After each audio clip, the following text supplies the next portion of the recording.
Hello, everyone, and thank you for joining us today. My name is Alexandra, and I will be your webinar host, which means I will be handling all of your Q&A. During the presentation, we have enabled the questions panel, which you should see at the bottom right corner of your screen. You may need to push the plus sign to expand the panel. This session is being recorded and will be made available to all attendees should you care to listen to it again or share it with colleagues. All attendees on the line at the end of the webinar will receive a Tango gift card valued in your local currency at $5 US. Now, with that, I would like to introduce our speakers for today, Vice President of Product Management, Rajep Ozdag, and Director of Product Management, Taran Singh, who will present the 4 things your data center needs. Rajep, take it away. Thank you, Alexandra, for that introduction. So we have I would say, a very jam-packed educational agenda. What I want to talk about is, or start with, is the importance of visibility, the basics of it, just to get that out of the way, make sure that we're on the same page, and talk about some of the forces that are working against us and why we need visibility more than ever. Then we'll really cover some important topics, 4 really. Software-defined visibility and how we reach scale, right? Software-defined networking is a buzzword. With software-defined networking comes software-defined visibility. Addressing really large data center deployments, especially when you have racks and racks of servers. How to handle end-to-end visibility across data centers, and these can be large data centers, it could be small data centers connecting from a branch to a main enterprise data center. And of course, the most important aspect of any solution is how do we efficiently deliver a monitoring solution that addresses all our needs. And then we'll have some time for Q&A. So starting with the basics of visibility, really, I would say security is the main purpose or the main driver for visibility. And by the way, deploying security is not easy. We all know that. Anybody who's tried will know that. Enterprise data centers and networks are really under attack all the time. It's really simple as that. We typically only hear about the big hacks, such as the ones that happened to Target, Home Depot. I had to change my credit card at Home Depot. More recently, Yahoo. Yahoo lost $300 million as it was trying to sell itself to Verizon. Now, a lot of times, hacks happen, but don't make the big headlines. In fact, what's worse is that a lot of enterprises are hacked and they don't even know it, and the hack goes on for years. So securing the enterprise is a hard job, and to secure something, you really need to see it. It's as simple as that. And on top of it all, you have all these new trends, right? Bring your own devices, very popular. But guess what? It's adding many uncontrolled devices to the network that can access the business assets. Encryption. We like encryption because it's good for us. It helps with privacy. That's great. But this also means that hackers can hide the ways that they infiltrate our networks, right? So encryption goes really both ways. So we have to decrypt that data without violating privacy. With IoT, there are many more endpoints. I have about 5 or 6 cameras in my house so that when I'm away, I can do surveillance. Are all of these cameras secure? I don't know. I think they're pretty easy to hack. And finally, we have the cloud. There's a big movement to the cloud. I think there is not a day going by that you cannot hear about how that movement is accelerating. But guess what?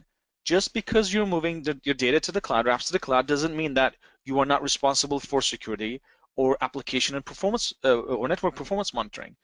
In fact, it's even worse because in the cloud, you don't own the infrastructure. You can't really just plug in your physical devices or really any other device very easily to provide visibility. So we'll talk about that, but as you can see, the challenge is increasing and the technology trends are not helping us either. Now, not only that, really the volume, and I would say the type of information that is going through our business infrastructure and the way that access information is really growing at spectacular velocity. We use all these tools that you can see on the screen to connect to the network to monitor, capture, secure, and analyze this precious data. But it's really becoming almost, I would say, an insurmountable task, particularly without a structured way to connect all these devices to the network. Essentially, businesses rely on their applications and really IT's ability, I would say, to deliver an amazing customer experience, whether the customer is an internal department or an external user. So IT's challenge, I would say, is to ensure that the infrastructure that delivers these applications, is deployable, fast, secure, all of these things. And this is really where the Ixia visibility architecture comes into play. This solution really steps in to solve this monitoring challenge as well as the security challenge that threatens, I would say, the business continuity and value. So we provide a very structured way to connect all these tools, not just at the enterprise data center, in the cloud, at the branch office, or for the service providers. Now, typically, there's two ways to deploy visibility, right? One is called out of band. And then out of band, on the left, you have your data center. You want to access data anywhere. And the best way, and the accurate way to do this, is to use taps. What is a tap? Well, if you think about fiber taps, it just taps into the fiber cable. A fiber cable, communication happens through light. How do you copy light? It's really a simple mirror. That's what a tap is for a fiber connection. It's just a simple mirror that copies all that data that traverses through our networks. So now that we have access to all that data, you would think that we can just send it to our tools. The challenge is, even in a simple data center, we have terabytes of data going through the network. So you can't really just connect it to your application performance monitoring, network performance monitoring, or intrusion prevention tools, because the tools, you would have to spend significant, almost prohibitive amounts of money. You would blow your budget even in just one tool, right?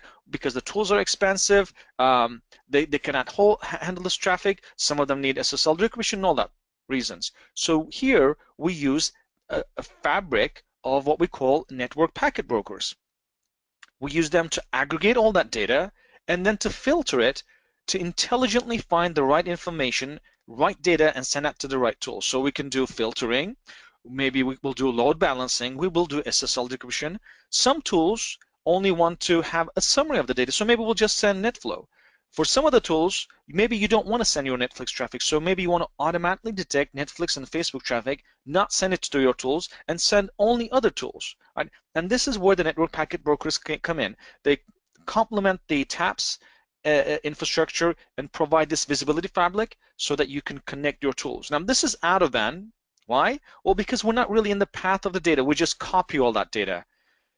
Now, if you want to do more than that and actually prevent hacks from happening and inspect every single packet going in and out, then we can bring this inline. And we use bypass switches. We still have the packet brokers. They still do the same thing. And we still have the tools. But in this case, with the bypass switches, really, they act as a simple fuse. It really allows us to bring all of this inline. And it is transparent to the end user. So the end user might think I'm communicating from A to B, but in reality, all of those packets, all that data is traversing through the monitoring fabric and is being fully inspected before entering or leaving the network, right? And that way we can stop any malicious traffic at any time. And this is really inline. So you have out of band and inline. Now, with that said, this was really the brief introduction of why we need visibility and the basics of visibility. So I'll hand it off back to Turan to continue to the exciting new stuff. Thank you, Rajep. So in the next 30 minutes, I'll talk about some of the deeper functionalities and some of the products that solve this problem. I want to start just briefly with recapping some of the general technology domains. So we touched on cloud being important, security sort of transcends all of that. But in this webinar, I just want to focus a little bit more deeper on monitoring next generation data centers. And a lot of them, we kind of think of them as software-defined data centers. So just to touch on that very subject, what makes a data center more an SDX data center than a generic one that's been around for 50 years. One of them is just a method by which you adopt some of the technologies, software-defined, disaggregating your hardware vendors from software technologies and being able to manipulate the hardware to do what it needs for the purposes. The other one is that as we have SDN technologies being deployed in data centers, you'll start to see more higher speed Ethernet being deployed in various parts of the network. So for now, 1 gig, 10 gig, and in many cases, core networks run 100 gig.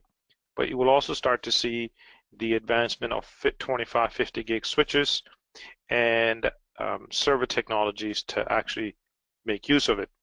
The last one is containerized secure computing. So Docker containers or Linux-based containers, any of these technologies are there to give you that portability, the flexibility to deploy just about anywhere, take it off, move it around.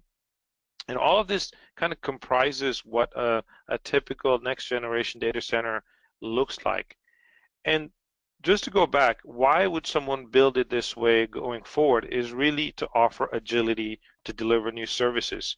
You want to be agile, you want to be able to bring up a new application really quickly, you want to be able to transition, try new things. That is the value that you get from having this flexible deployment scenario. Now, if you look at data centers in general, though, we have a spectrum of data centers. So what we define as hyperscale software-defined data centers could be anywhere from infrastructures that have 10,000 servers, 100,000, all the way to 4 million servers, depending on the vendor you are, what you service. So for Amazon, for example, we don't truly know the exact number, but we think it's more than 4 million servers to service all of the different various businesses that run on its infrastructure. Now, what that really means is you have a lot of servers. Servers can be used for a variety of purposes, networking stack, virtual stack. It's driving a lot of the upgrades that are happening today, but we also know that it's in the process, you're losing a lot of network visibility. The other one that we're seeing happen is the conversion of remote data centers to be microscale data centers, where the rise of this containerized secure computing is being used as a way to actually deliver net new services downstream to customers. And the reason these existing data centers or points of presence are being converted to be a microscale data center is really to be close to the customer edge in order to deliver better experience. Now, the flip side to that is that in general, it does end up creating more distributed environments to monitor. It creates more visibility blind spots in your environment. Now, with that, let me keep it interactive. First polling question for the audience. What do you think makes hyperscale hyper? Is it constantly changing configuration at network and virtual layers? Is it applications built on arbitrary scale infrastructure? Is it thousands of servers operating as a single logical entity? Or is it all of the above?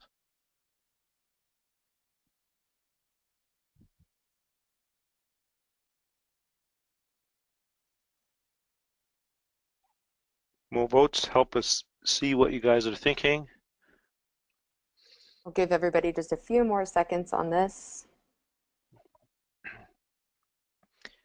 Yep, that's good. I can see how it's very lopsided.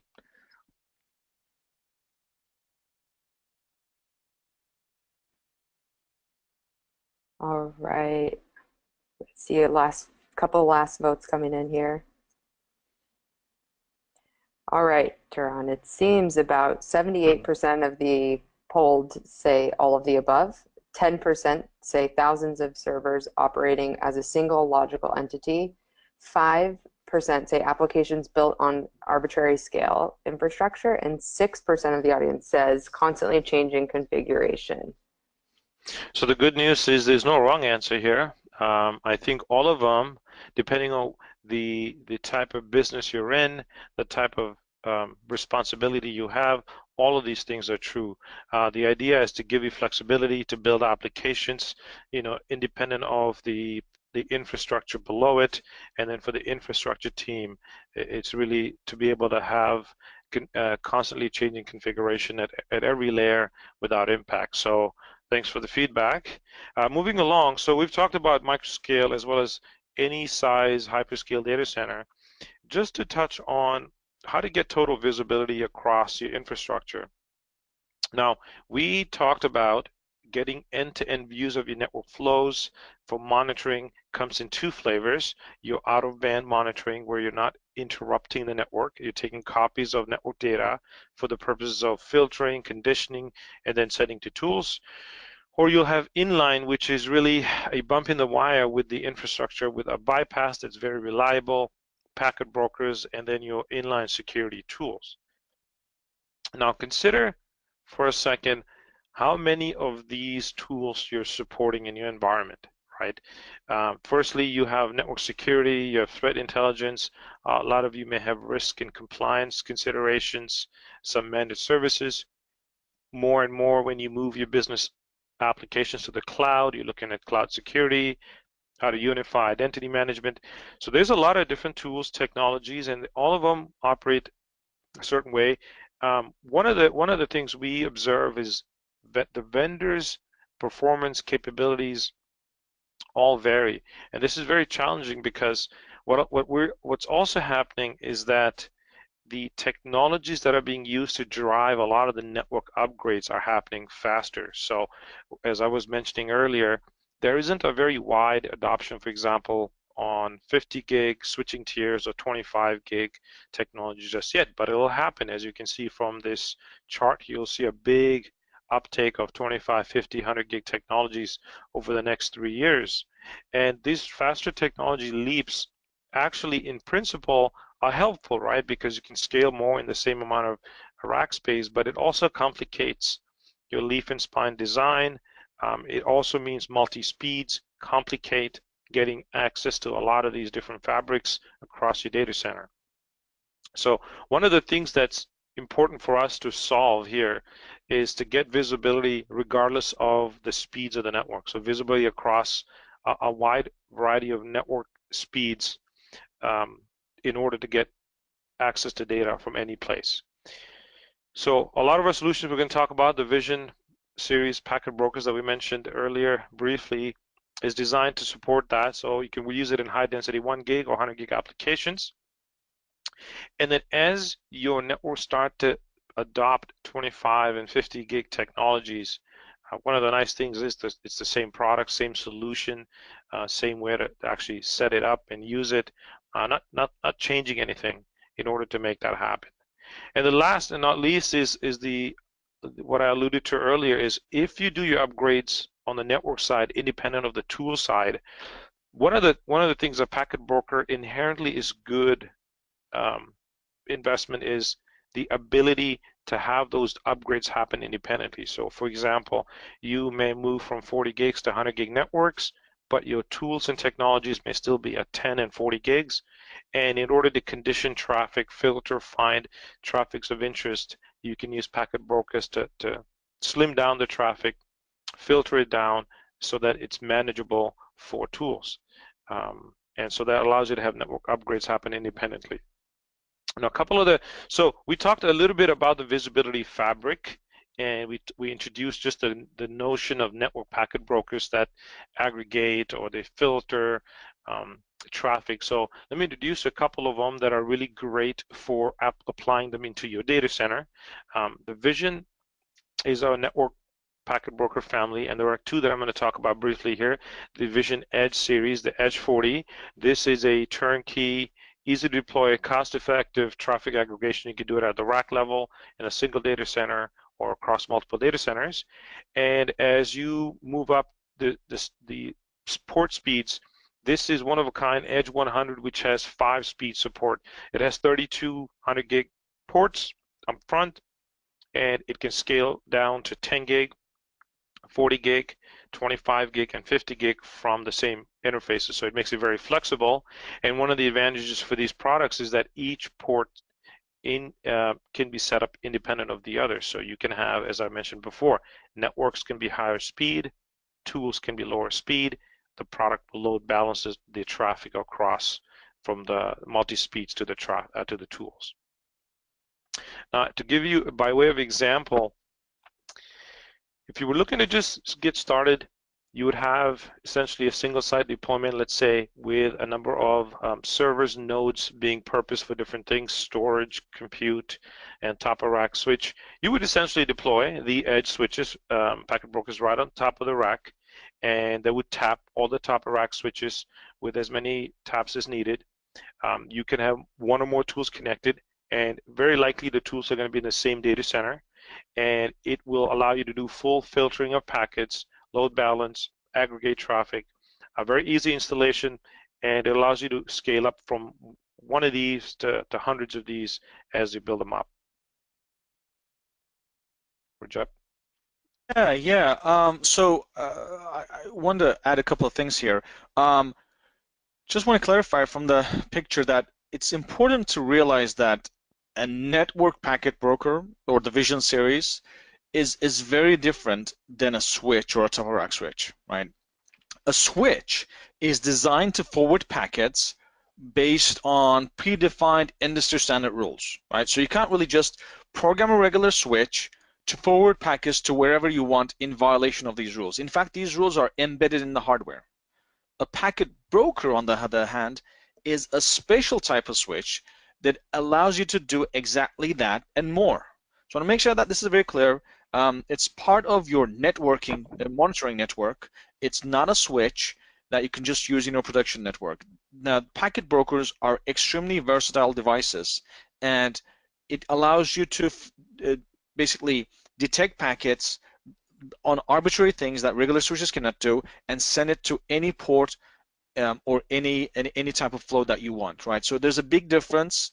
Just want to make sure that that's very clear. So back to you, Taran. Thank you, and we'll talk about that as well in the subsequent sections, how we make that happen. So imagine you have a single data center, but you wanted to have coverage across the broader spectrum of your data centers, and we also alluded to the idea that you would have hybrid deployments. You may have your own private data center, your more traditional, as well as certain applications might be hosted in the public cloud. So to make that happen, let me walk you through some of the solutions that we have. So one of them, to address all facets of cloud, be it public, private, or hybrid, we have a solution around Cloud Lens that gives you visibility into your private cloud, which could be comprised of OpenStack, KVM, VMware, and it could be using any networking stack like HCI or NSX. And then, of course, you have a very native public cloud like AWS and Azure, where you may be running very specific applications or moving some of the traditional business applications over there as you ramp up.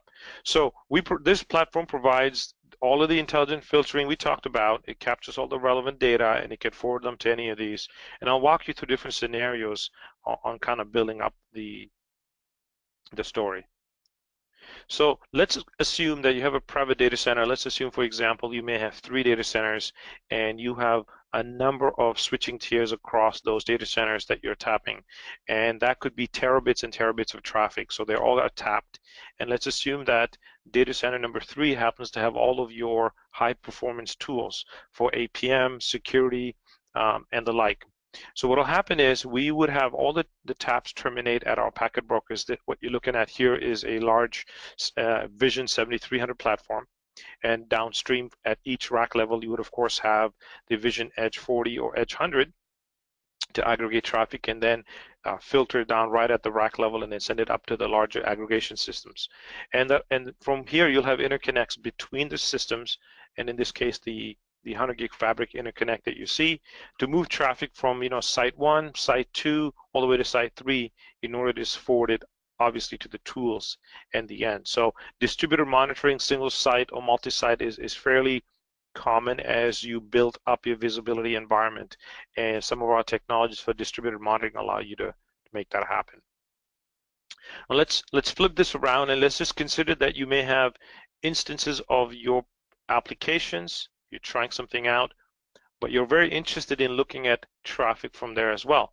The Cloud Lens public solution is a SaaS platform, so it's pay as you go. It's exactly how public clouds are built, and it allows you to get access to all the traffic within your environment. And the way we make that happen is within your instances in Amazon, for example, you would deploy an agent that is really a portable agent that we have in a Docker container. And one of the things it allows you to do is intelligently filter right at the source. So you can think of this as an intelligent tap, if you will, in order to slim the amount of traffic that needs to exit that instance. Then we create a path end to end to be able to redistribute that further to any of the tools. Now, a couple of comments. One, we can terminate within the public cloud, which helps because if you're trying out a brand new tool, but you still are interested to have that capture traffic from your instances, you can do that. And as I'll show you later, you can also have all of your traffic from the public cloud terminate on your existing private cloud network packet brokers, because maybe you have tools on premises that need to look at that traffic. So one of the nice benefits of this is that it allows you to have a visibility regardless if your tools are in the cloud or on premises or a combination of both.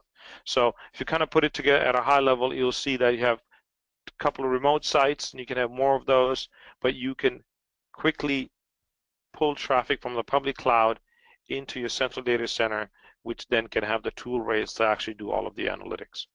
Now, the way we make this happen is through a software-defined clustering technology. So we call the Ixia Fabric Controller. It allows you to have seamless access to just about any traffic anywhere, be it your public applications, private, or any of our traditional vision packet brokers that access all of your data centers.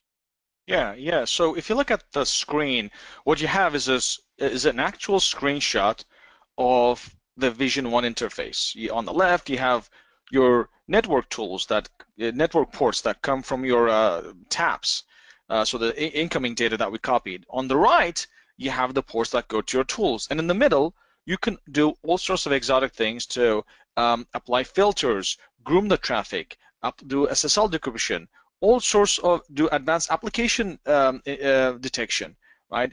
All of these things. Now, the interesting thing is that interface, first of all, is common across all our newer Vision series NPBs. So that Vision Edge devices, the E40-100, Vision 1, and Vision 7300, as well as some of the new products that are going to be coming out this year, all have the same interface. That's one. Second, we use the Ixia Fabric Controller, which is our open daylight-based SDN controller, and it connects all of these next-generation NPBs using the same interface. So from your point of view, user's point of view, you still see the same interface as if you're just connecting to one NPB, but you might be connecting to 20, 30, 100. All that changes is the number of ports that you can manage. And you can label ports so that you don't have thousands of ports on your screen. But that is extremely powerful because it helps with automation. It helps with preventing mistakes. Just imagine some customers, 50% of our customers keep changing the rules all the time, are very active, and 50% of the customers typically do a set and forget thing. They'll set up their networking filtering rules and they'll forget. Now that's great as long as everything just works. But 4 months later, at 3 a.m. in the night, if something goes wrong and you get a call, now what are you going to do? You're going to try to, you can easily, with this interface, go back, look at your monitoring fabric, and because it's so easy, so graphical user interface based, easily figure out what you did 3 or 4 months ago. Just imagine if you were configuring every box hop by hop using some cryptic CLI using proprietary commands. That would be a nightmare, especially at 3 a.m. in the morning if you haven't used it for months. So whether you use it every day to change the rules or you do a set and forget, this graphical user interface is an awesome solution. And the fact that the Fabric controller, the SDN controller, has the same interface and helps with manageability is really well praised by our customers. So I highly recommend that you check it out when you have a chance. Thank you, Rajab. We'll do a quick poll just to break things up. In your mind, what is your #1 monitoring blind spot? We talked about data centers, applications. Is it within the private data center? Is it applications running in the public cloud? Is it the remote data centers that you're turning up or other locations? Or is it per tenant or the virtual service applications?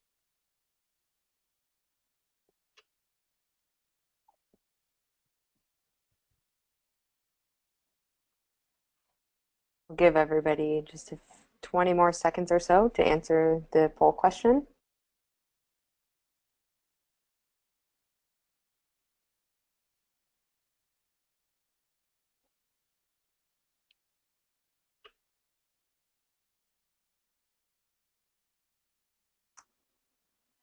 Okay, it looks like about 52% of the audience voted here, and it seems that about 14% say A, within the private data center, 34% say B, applications running in public cloud, C is 28%, remote data center or locations, and D had 24% per tenant or virtual service application. Great and very interesting. So a mix, in other words, blind spots are everywhere, and that's what we're also seeing customers, start to take interest where maybe their private data centers are more well managed, more entrenched, but some of the other applications and areas are sort of new to them, and visibility is a problem there. So thank you for that. Now, as Rajab talked about the Ixia Fabric Controller and the ability to kind of use it seamlessly across the packet brokers, I want to spend a little bit more time on that just to give you a preview of that. So it's important, right? Things have to be easy, and we know that even apps that we use on our mobile devices, you like the ones that are easy, and that means a lot because you don't want to memorize things, especially in an emergency. So let me start with what's complicated to begin with. We have a number of tools we operate day in, day out. It could be a simple antivirus gateway, it could be a web gateway, it could be an email gateway. Many times you have unified threat management devices. And now you have other ancillary APM tools like ones that do net flow analysis, SIEM tools, compliance checks. Every single one of them is going to have a different user interface. It's going to have a different behavior on how you operate that. So we understand that managing these tools is a challenge already, and I don't expect that it's all going to change overnight. So that's challenging. And one of the things we have done over the years is actually make it really easy, at least being able to get access to network data to the tools as simple as possible. So let me walk you through on some of the things that Rajab talked about. One of them is the building blocks for the traffic routing. Unlike switches that you configure kind of manually a lot of times or through a CLI, much of what we do across our portfolio is purely drag and drop. So you'll see network ports, tool ports, and then you'll see all of the advanced packet processing in the center. You'd start with having all of your packet brokers automatically discover all the ports. You'd see all the port speeds, what they're running at, what they're connected to, if they're up or down. All these things are automatically discovered, and then you can build from there. Now, you can also have virtual traffic terminate on the same UI. It means you can see a unified view of all things coming into the packet broker fabric. Then you add tools. You can have, like I say, multi-speed, and you can have variations, and then you build it up as to where you want to route traffic. So far, you've only seen network side and tool side. You haven't decided how to route traffic, and this is how we make it work. You literally take connections from the network segment through a dynamic filter and downstream to any number of tools. Yeah, and for example, if you look at the top 4 filters right now, what we're doing is data is coming in.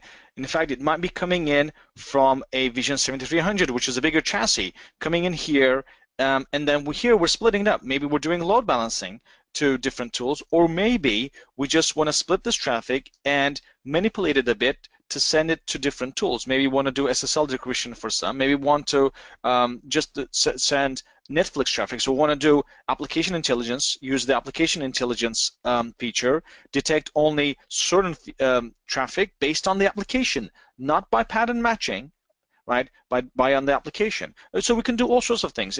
Or it could be simple load balancing. Doesn't really matter. Now, if you look at the bottom, not the bottom floor, the middle floor, here, we might be aggregating all that traffic and sending it to some other tool.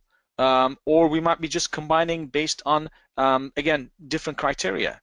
You can see how easy it is with this simple drag and drop. And again, going back to our SDN controller, the Ixia Fabric controller, if I were to run this not just on the Vision E100, as you can see on the top left, but if I wanted to connect a bunch of different NPBs, all that would change is the number of ports available. On this interface, nothing would change. If we have more features exposed because we have more capable NPBs, those features would be exposed too, so you can definitely use them. But you can see how simple it is, and that's really the true nature of this solution. It's the true nature of bringing out SDN and make it really easy to deploy. So back to you, Turan. Thank you, Rajab. Now, one thing you will not see here that I want to talk about is something that's hidden in under the covers, and this is our patented dynamic filter. And to give you an example of it would be the best way to describe it is, imagine you have all sorts of traffic coming from different VLAN segments, and you have interest in certain traffic to route to certain tools. VLAN 1, 2, 3, 3 to 6, and TCP. TCP can be found on any VLAN. So that's just 3 different filtering criterias. And you can see the intersection rules here, quite a few. To build this up, if you had to build it up manually on a scripting tool or legacy NPBs, you would have to build it up in sequence. So for example, number 0, VLAN 3 plus TCP, all that traffic goes to tool 1, 2, and 3. No longer is that traffic available. The next one is VLAN 1, 2, and TCP go to another 2 different tools. Now you can see, you can map this out and then drop the rest. What if you then come back in a month and you now want to look at UDP for SIP calls? You'd have to redo the entire criteria list. The reason for that is because that changes how many intersections now you can have. You don't see that on our product because that's inherently resolved when you do a drag and drop between network and tool ports or between network and dynamic filters. We automatically resolve all these overlaps. You don't see it happen.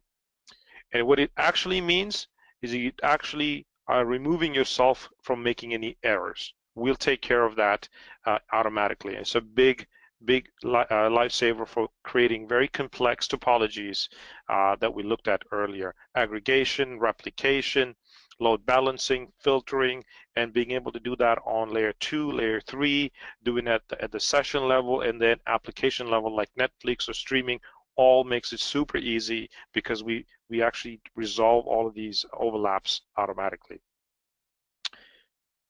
Now, just to break this up, question out to everyone here, how do you feel about this concept of ease of use for the majority of the security tools that you use today? And consider 5 being awesome.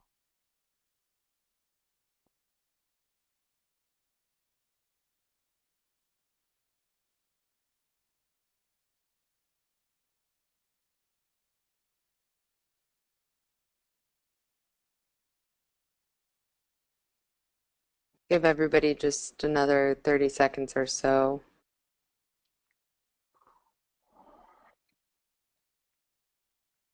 You're fast. I'd give it more time. This is a very difficult question.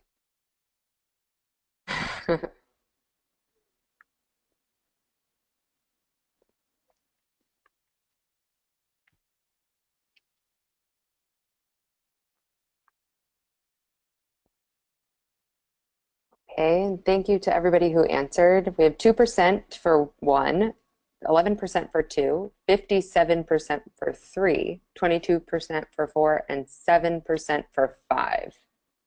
Well, thank you. Hopefully we fall anywhere between the 5 and the 5. But as I can see, it's sort of middle of the road, 57% being 3. So hopefully this helps you get your job done, makes one less headache out of monitoring and security tools. Okay, with that, Rajep and I are going to share a couple of things here on the 4 things you need. I'll go through it quickly and Rajep can comment. We're always focused on giving you solutions that have it's cost effective, it's very diverse in terms of the vision packet brokers that we have, from rack level visibility all the way to having advanced capabilities. It should be able to easily integrate into your environment. We didn't talk about it in this webinar, but we've done others that talk specifically about getting more out of your packet brokers for performance, scalability, not having any packets being dropped. I suggest that you refer to that on a webinar. And really, we want to be future-proof. So a lot of what we have developed, as you've seen here on Ixia Fabric Controller, that runs across our entire packet broker family, is to be able to give you choice and future-proof by developing it in software in order to have it available on any of the 1 to 100 gig platforms, as well as everything that's on hardware is made available on software and the cloud. Yeah, great summary, Turan. Really not much left for me, but this is what I would say on the total solution cost effectiveness. The new devices, the new Vision Edge devices help in 2 ways. One, in large deployments where the cost to provide monitoring can be overwhelming.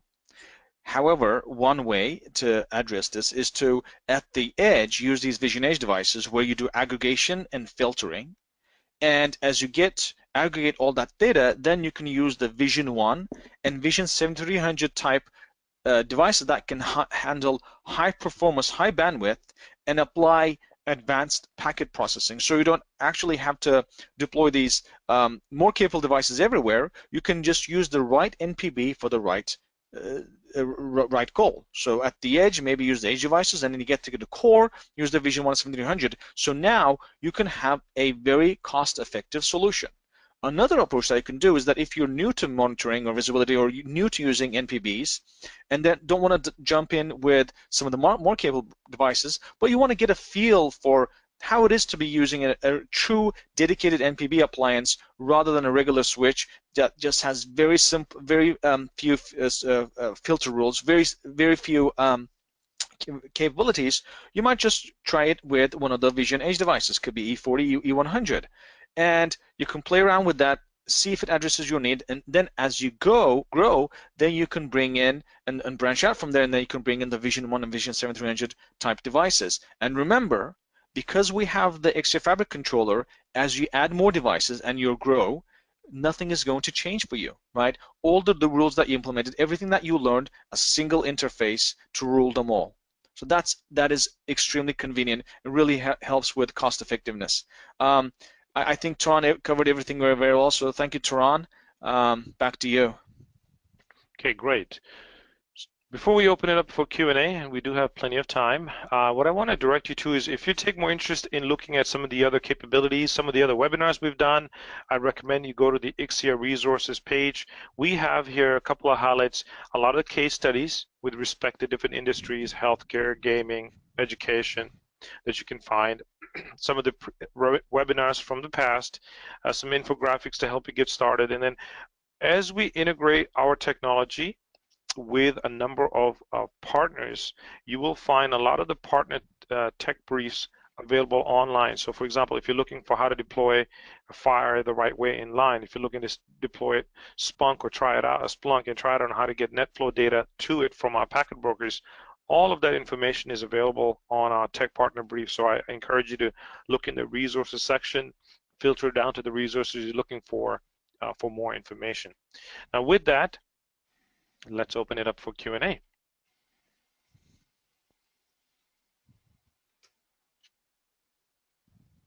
Great. Thank you both for hosting the webinar today. And I'm going to wait just a few minutes for some questions to come in. Don't see too many at this point.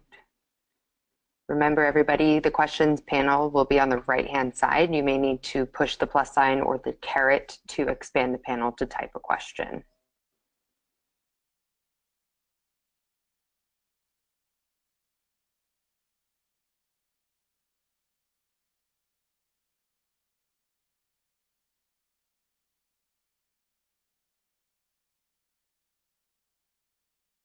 Okay, I have a question here for you. How can Vision Edge meet the needs of both hyperscale and microscale data centers? Yeah, so I think, go ahead, Rajat. Oh, no, I was just going to say, I'll take a first pass, but essentially what I was talking about at the last slide when we're talking about the summary is really the gist of it. If you think about hyperscale, really it's racks and racks of servers, and assuming that you've already deployed tasks, but even if you deploy span, not that you should really go with tasks because then you have access to all the data. How do you essentially deliver a cost-effective solution? Well, the edge devices are great to accompany your top-of-rack switches. Remember, you can't really use a switch as a network packet broker. It has very limited number of filters. It has to follow switching rules, right? They're not meant to be a packet broker. They're meant to be a switch. So you can then use the Vision Edge devices to accompany your top-of-rack switches, aggregate all that data, groom it, filter it, and send it to your more core network where you have the Vision 1 and 7300 type devices. Now that you have access to all the data, you can do some intelligent manipulation. Look at the applications automatically without having to write type any pattern matching. You can do SSL decryption on all that traffic for all your tools. So it really helps with providing a cost-effective solution to address everything and make sure that you don't leave any blind spots. On the smaller micropod type architecture is that, again, you can deploy a Vision 1 type solution, or if you're just starting out and maybe you don't need all the advanced packet processing and maybe the price of the Vision is higher because it's a high-end device, you can go with the Vision Edge. Could be Vision Edge 40 or the E100. And again, you get all the ease of use benefits that you get from your higher-end devices. You get all the out-of-band options, inline options, high availability options, but now you can just start out with a really affordable, smaller device, and if you grow, it's easy, very easy to grow. So, Taran, I'll get back to you in case you want to add some to that answer. Well, that's great. Thank you, Rajab. Great. And then I see, what if I require more advanced filtering capabilities? So if you require, so I can answer it a couple of ways. I think that you want to keep in mind that when we develop the Vision Packet Brokers, we do not limit how many filter rules as well as the capabilities on the product. A lot of the reasons why we have a variety of options is really to address different markets. So, for example, we talked about Edge. It's great to get started. It's good for top-of-rack installations in high-density environments, multi-speeds.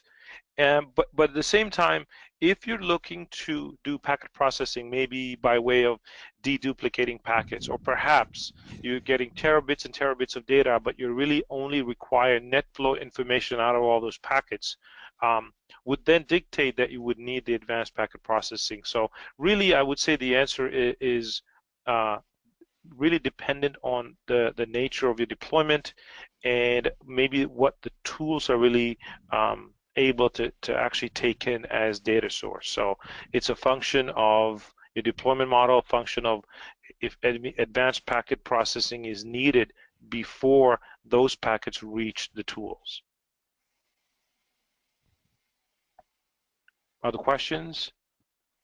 We have a few questions coming in, yeah. I'm not sure if you wanted to take a look at those before we Sure. I can take a look at one of them. What is the significant differentiator of your solution versus Arista or any other one-to-many, many-to-many matrix switches? So if you look at, yeah, I'll dig a bit more deeper. If you look at any kind of regular switch, it doesn't really, I mean, in this particular case, it was Arista. You can take your other vendors. A switch, as I mentioned, it needs to adhere to certain rules. Now, it's possible that you can wipe the software or change the software to have more flexibility. But typically, a couple of basic differentiators. A simple switch is going to rely on the switch silicon. Typically, switch silicon either comes from Broadcom, maybe Intel Fulcrum, maybe Marvell, there might be some others. A switch silicon is really a simple matrix switch. You really cannot do much. It's definitely is not going to be able to do any kind of packet manipulation. What is packet manipulation? Being able to do deduplication. Why? Well, because you need to store the packets for some time in memory, do some hashing, make sure that the packets are the same, and discard the ones that are the same as just in the unique one. A regular switching silicon that is immersion silicon cannot do this. You want to do SSL decryption, cannot do this. You want to do packet trimming, you can do certain levels of packet trimming, but it can't be arbitrary. So you are very limited in terms of what kind of advanced packet manipulation that you can do. Some of the things that I mentioned, application intelligence, the ability to just look at the traffic, incoming traffic, and say, oh yes, this is Netflix, you cannot do with regular immersion silicon. This means that you cannot do it with your typical switch providers. Now, if you look at the edge devices, while they also just use merchant silicon, and they don't have any type of FPGAs or any type of extra processors, the difference is that we completely discard the SDK, the APIs that come with the merchant silicon. The merchant silicon vendors typically will provide an SDK because they know 99% of the market is going to use it as a regular switch. Therefore, the APIs that they provide are with the switching industry in mind, meaning that oh, a port is going to, a frame is going to come, I'm going to look at the VLAN, I'm going to send it out on this port. We completely rewrite the SDK ourselves, so we have access to all the registers, all the TCAMs, and we can completely program it so that it acts like a packet broker. Your regular switch vendors do not do that. There might be a MAC address lookup table. We may not necessarily use it as a MAC address lookup. Maybe we'll use it for a VLAN plus some other thing, right? And so the fact that we rewrite the SDK and unleash all the potentials of the hardware, combine it with you have to admit, a kick-ass graphical user interface, makes it a truly unique packet broker that you just cannot get the same value from any other switch vendor. And if you don't believe me, you can definitely try it. You can get one of the E40s and compare it with any other switch and see if actually it's the same or not. You will see that it has many more filters, more flexible in terms of how you manage the traffic and send the data flows, and of course usability is just kick-ass. So so it was a long answer, but hopefully it was a satisfying answer. Okay, great. Thank you, Rajab. I have very little to add to that. I was going to say one of the other differences besides a lot of what we do in software is the fact that it's still primarily meant to be a switch. This is an add-on feature that they've added, which is helpful to get started.